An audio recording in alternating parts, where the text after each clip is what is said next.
As bandeiras europeias, cores e símbolos. França. Distribuição Sinapse. Em 1830, a bandeira tricolor tornou-se a do Estado francês. Ao suprimir as liberdades, Carlos X provocou a Revolução de Julho.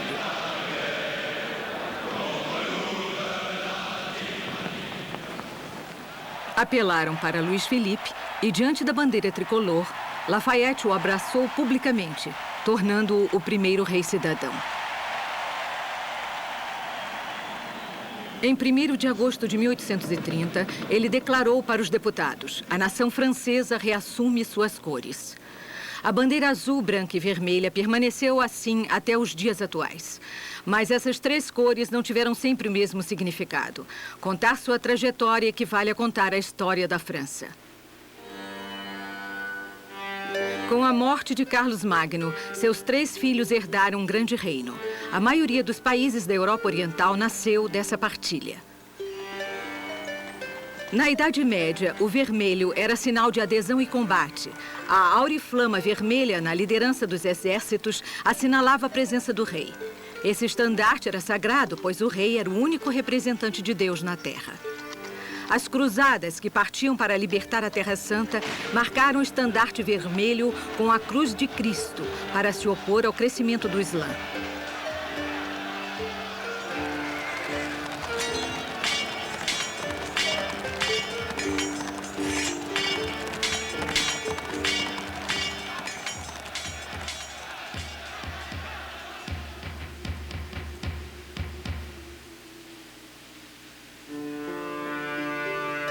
O azul do arco celestial parecia ter sido colocado sobre os ombros do rei. Essa cor tornou-se símbolo da família real. Quanto às estrelas, diziam que elas tinham se transformado em flores de lis. Na Idade Média, o azul e a flor de lis estavam associados à Virgem Maria. Sempre representadas em 3, elas evocavam o Pai, o Filho e o Espírito Santo. No Sena, os barcos içavam as cores de suas corporações, o azul e o vermelho, que em seguida se tornaram as cores de Paris. Os tintureiros ofereciam aos poderosos tecidos tingidos em azul. Assim, o azul rei passou a ser a cor mais cobiçada. Na Europa da Idade Média, possuir uma cor era sinal de poder. Países não hesitavam em lutar para defender suas cores. Foi assim que começou a Guerra do Azul e do Vermelho. Na época, o rei da Inglaterra, Eduardo III, possuía um escudo com 3 leões sobre fundo vermelho. Como ele reivindicava sua parte na herança do reino francês, ele acrescentou 3 flores de lis em sua bandeira.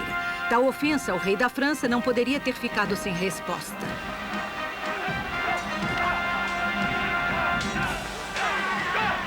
Esse confronto originou a Guerra dos 100 Anos.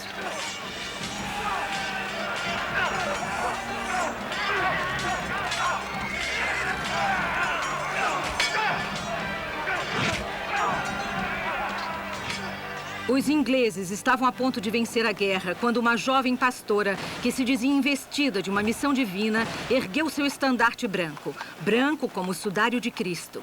Foi assim que o branco de Joana d'Arc salvou o azul do rei da França contra o vermelho do rei da Inglaterra.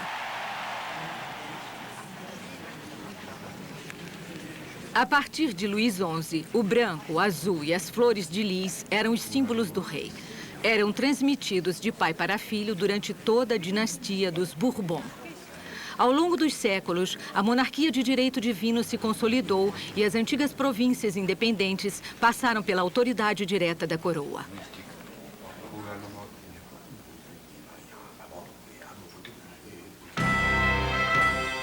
Henrique IV reuniu os franceses em volta de seu penacho branco, símbolo da autoridade real. Mais tarde, Luís XIV deu à marinha sua bandeira branca. Essa mesma bandeira socorreu a bandeira listrada azul, branca e vermelha dos independentistas americanos.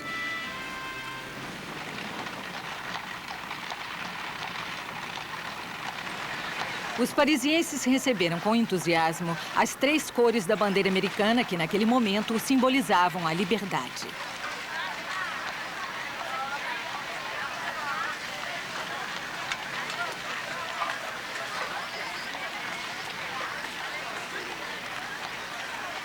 Essa paixão pelo tricolor não era apenas um fenômeno de moda. As três cores passaram a ser associadas à luta contra a arbitrariedade e a tirania. Essa ira que vinha do povo anunciava grandes tempestades. A tomada da Bastilha marcou a queda do antigo regime. Azul e vermelho se misturavam ao branco em meio à Revolução.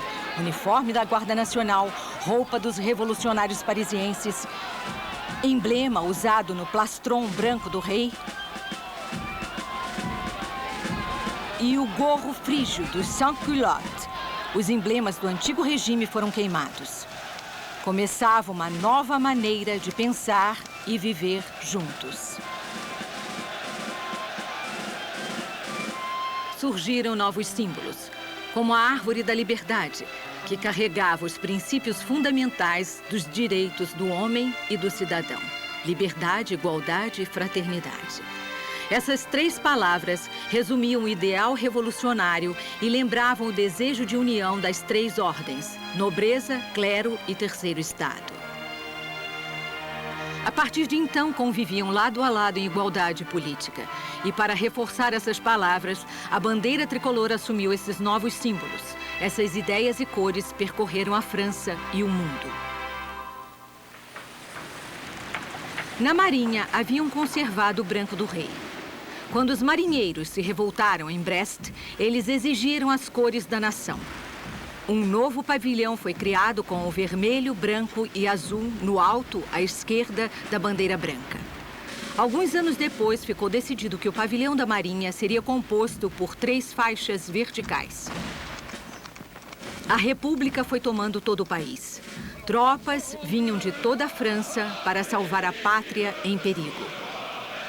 O estandarte em sangue foi erguido. A Marseillaise se tornou o hino nacional. No entanto, guilhotinaram em nome da liberdade.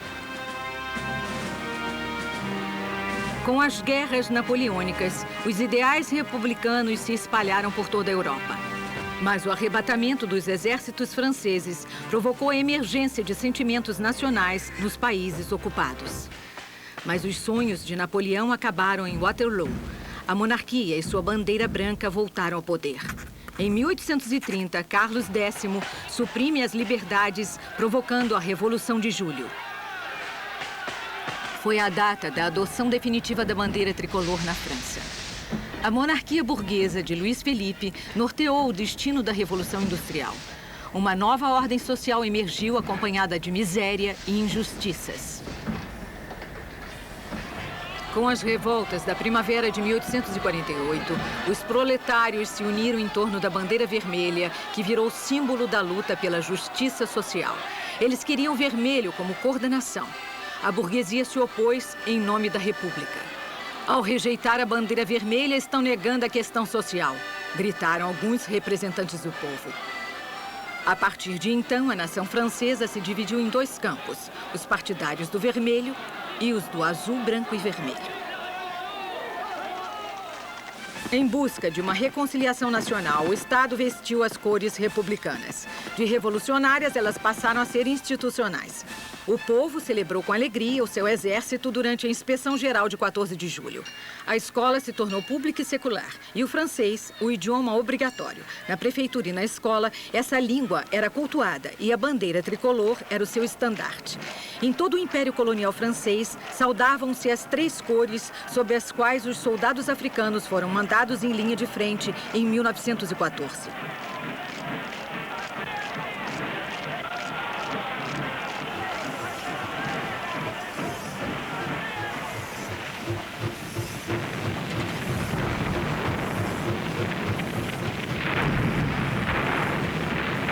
No inferno das trincheiras, renasciam os conflitos do vermelho e do azul, branco e vermelho.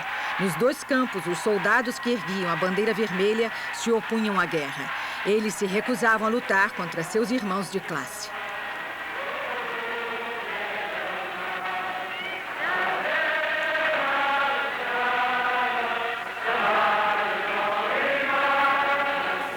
Para os outros, recusar-se a lutar era trair a pátria e suas forças armadas. Eles consideravam que esses motins deviam ser reprimidos. Nos anos 30, a crise econômica exacerbou as divergências ideológicas. Durante a Frente Popular de 1936, a esquerda agitava a bandeira vermelha da Internacional Operária, mas deixou o terreno livre para os movimentos de extrema-direita que se apoderaram da bandeira tricolor. Durante a ocupação, a bandeira foi rasgada por estar associada à colaboração. O Marechal Pétain aplicou uma frânsica na bandeira tricolor como se quisesse apagar 150 anos de história republicana. De Gaulle, símbolo da resistência nacional, levou a bandeira tricolor e a Cruz de Lorena em seu exílio londrino. Sob o sol do verão de 45, os franceses retomaram suas 3 cores que reluzem com um novo brilho, o da liberdade. Nos anos 60, a bandeira tricolor foi novamente manchada com o sangue dos partidários e adversários da independência da Argélia. Com o maio de 68, as 3 cores desceram às ruas para expressar os 2 lados das barricadas, 2 conceitos antagônicos da sociedade.